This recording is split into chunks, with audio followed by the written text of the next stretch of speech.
अरविंद जी, राधे राधे। राधे राधे महाराज जी। महाराज जी, जब जीव अपने स्वरूप का बोध कर लेता है तो आत्मा और परमात्मा एक हो जाते हैं या अलग रहते हैं? शीशा ऐसे रख देते हैं तो हम दो हो गए ना। शीशा रख दिया तो हम दो हो गए, एक हम और एक प्रतिबिंब, और शीशा पलटा दिया, एक बचे ना। तो जब तक देह भाव, जीव किसे कहते हैं? देह भाव को प्राप्त हुआ, और जहां देह भाव मुक्त हुआ, आत्म स्वरूप को प्राप्त हुआ, तो माया रूपी दर्पण हटा, तो बचा कौन?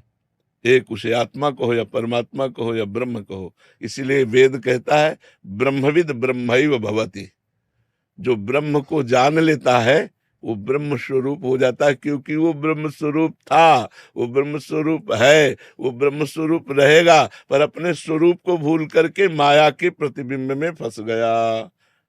आप सब ईमानदारी से बताओ, अपने को यही मानते हैं कि नहीं मानते? तो यही है प्रतिबिंब। ये हटा कि आप वही देखो। गोस्वामी जी बड़ी प्रवीणता से लिख रहे हैं, सोई जान ही जेहि देहु जनाई, जानत तुम ही हुए जाई। हे प्रभु, जिसको आप जनाना चाहते हो वही जान पाता है, और जो आपको जान पाता है वो आपका स्वरूप हो जाता है, वो ब्रह्म स्वरूप हो जाता है। तो फिर वहां दो नहीं रहते।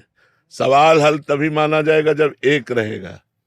चाहे भक्ति से चलो, चाहे कर्मयोग से चलो, चाहे अष्टांग योग से चलो, चाहे सांख्य योग से चलो, सवाल हल माना जाएगा जब एक, एको ब्रह्म द्वितीयो नास्ति। जब ये निर्णय तुम्हारा आएगा तो साधना सही है, अगर निर्णय में दो है तो साधना सही नहीं है। साधना का परिणाम एक ही है। सोहम या दासोहम, चाहे जिस मार्ग से चलो, दासोहम से चले तो कई बार सुना चुके हैं, ब्रह्म नहीं, माया नहीं, नहीं जीव नहीं काल, अपनी ही सुध ना रही, एक रहे हो। दासोहम में मैं का विस्मरण है, और सोहम में तू का विस्मरण है, और माया में मैं तू का स्मरण है।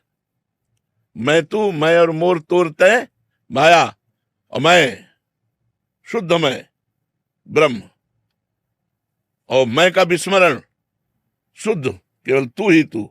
जित देखता हो उस समय तू ही तू, तो यहां भी तू ही तू, बचा एक। मैं तू नहीं, जब तक मैं तू तब तक माया। भक्ति प्रारंभ होती है तो भेद से होती है, स्थिति जब होती है तो अभेद होती है। ज्ञान अभेद से ही प्रारंभ होता है, अभेद में स्थित होता है, और भक्ति भेद से प्रारंभ होती है, अभेद में स्थित हो जाती है। बस समझ में आ रही? हमारे जैसे निकुंज में जाते हैं, जैसे निकुंज में जाते हैं, तो हाँ सेवा करते हैं ठाकुर जी की, हाँ। वो तो फिर दो अलग ही हो गए ना। जीव होके जाते हैं क्या? नहीं, वो तो उस समय की स्थिति को तुम जानते हो क्या? एक वृंदावन, एक प्रेम, सहचरी का स्वरूप प्रेम, प्रिया प्रीतम का स्वरूप प्रेम। मैं श्यामा श्याम की सेवा कर रही हूं, ये भाव नहीं रहता।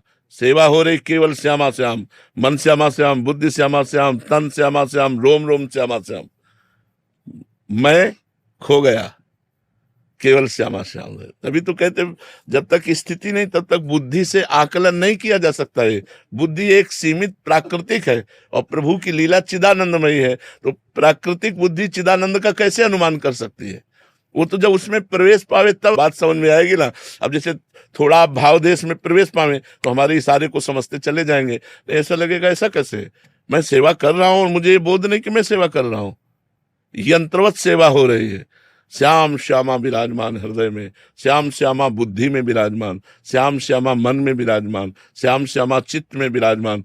और ये माता पिता जनित पैदा हुआ जो देह है, ये श्याम श्यामा के सेवा योग्य नहीं है। वो भाव देह जो है वो चिदानंद में होता है। जो श्यामा श्याम का चिदानंद में श्रीअंग, वैसे ही सहचरी का श्रीअंग होता है। वो सब वहां एक है। इतना समुदाय होने पर सब एक है। खग मृग पशु पंछी वृंदावन प्रिया प्रीतम सहचरी, सब प्रेम।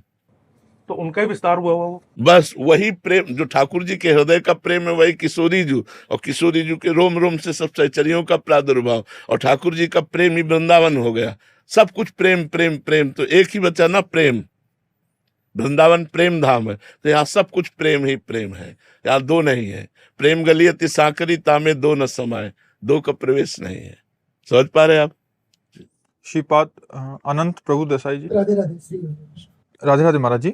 महाराज जी 3 साल से यूट्यूब के माध्यम से आपसे जुड़ा हूं। महाराज जी आपका प्रश्न है कि परब्रह्म आत्म काम है, उनको कुछ भी इच्छा नहीं रहती, तो महाराज जी मैं अनेक हो जाऊं ऐसी इच्छा सृष्टि के आरंभ में कैसे हुई महाराज जी? बात यह है कि उनके हृदय में इच्छा क्यों हुई, ये हम प्रश्न नहीं कर सकते, क्योंकि वो स्वामी है, वो सृष्टि के रचयिता है, वो अपने आप से अपने आप में खेल रहे हैं। वो किसी और से खेलने की थोड़ी की इच्छा, अपने आप से अपने आप। जब खेलने की इच्छा करता है तो सृष्टि रच जाती है, और जब खेल करके शांत हो जाता है तो सृष्टि समिट जाती है, उसे महाप्रलय करते हैं। वो इसीलिए उसने रचा है, वो खेल रहा है, वो खेल रहा है। अब वो क्यों खेल रहा है, अब ये प्रश्न तो नहीं हो सकता। उसने एक को हम बहुत श्यामा ऐसा क्यों बोला, मैं एक से बहुत हो जाऊं ऐसी इच्छा क्यों की, तो हम आपको बताएं, झूठा है, उसने किया ही नहीं, उसने इच्छा की ही नहीं, वो बहुश्यामा हुआ ही नहीं, वो एक ही है, दूसरा है ही नहीं। आप हमारी बात को समझ पा रहे हो जहां से हम बोल रहे? कैसे? जैसे स्वप्न में आप अनेक थे, आपका मन ही बाजार बना हुआ था, आपका मन ही शत्रु बना हुआ था, आपका मन ही मित्र बना हुआ था, आपका ही मन दुख बना हुआ था, आपका मन ही सुख बना हुआ था। लेकिन जब आप जगे तो क्या था? आपके सिवा कुछ था क्या? बस आपके सिवा कुछ है क्या? ये सब माया का था। उमा कहूं मैं अनुभव अपना, सत हरि भजन जगत सब सपना। ये जो बहुत तुम देख रहे हो ये स्वप्न है, ये जो बहुत देख रहे हो वो स्वप्न है। उसी स्वप्न को मिटा दो तो एक ब्रह्मविद ब्रह्म ही भवति, दूसरा कोई है ही नहीं। अगर दूसरा दिखाई दे रहा है तो स्वप्न है। जागृत अवस्था में आओगे तो वासुदेवा सर्वमिति, सर्वमिति माया है, केवल वासुदेव। सर्वम खलमिदम ब्रह्म, सर्वम ये माया है, खलमिदम ब्रह्म वो केवल एक है। वो एक ही अनेक रूपों में भास रहा है।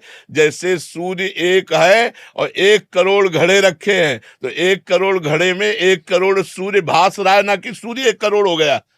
घड़े फोड़ देने पर सूर्य पर कोई फर्क नहीं पड़ता, वो एक ही है। सत्य बोध होने पर ऐसा अनुभव में आएगा। जब तक ऐसा अनुभव में नहीं आएगा तब तक प्रश्न उठ जाएगा। और वो नहीं है, ये है, वो नहीं है, वो ये है जो तुम हो। तुमने ही अपनी इच्छा की इच्छा मिटा दो तो तुम वही हो, तुम दूसरे थोड़ी हो। तत्त्वमसि, तत् जिसे तुम वो कह रहे हो, त्वम असि, तुम ही हो। ये बात जब तक भजन नहीं करोगे, साधना नहीं करोगे, तो क्यों का अंत हो सकता है क्या? हमें क्यों का अंत नहीं होता है। इसलिए आप सुलझ करके समझिए, वो परमात्मा ही जब खेलना चाहता है, ये मायामय शब्द है, क्योंकि माया से युक्त होकर ही खेल होता है। जब वो खेलना चाहता है तो अपनी योग शक्ति से विस्तार कर लेता है, जड़ चैतन्य अनंत ब्रह्मांड सब बन जाता है। और जब वो शांत शयन करना चाहता है तो सबको समेट लेता है। ये भी मायामय उत्तर है, लेकिन माया मुक्त उत्तर ये है कि ऐसा कभी हुआ ही नहीं। अब हम जो शब्द बोलेंगे वो सबकी समझ में, ये सृष्टि कभी हुई ही नहीं। योग वासिष्ठ, ये सृष्टि कभी हुई नहीं, ये तुम्हें भास रही है।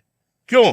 क्योंकि अज्ञान से युक्त हो, और ज्ञान से युक्त हो जाओ तो केवल ब्रह्म, दूसरा है ही नहीं। एको ब्रह्म द्वितीयो नास्ति, यह है शास्त्रीय उत्तर।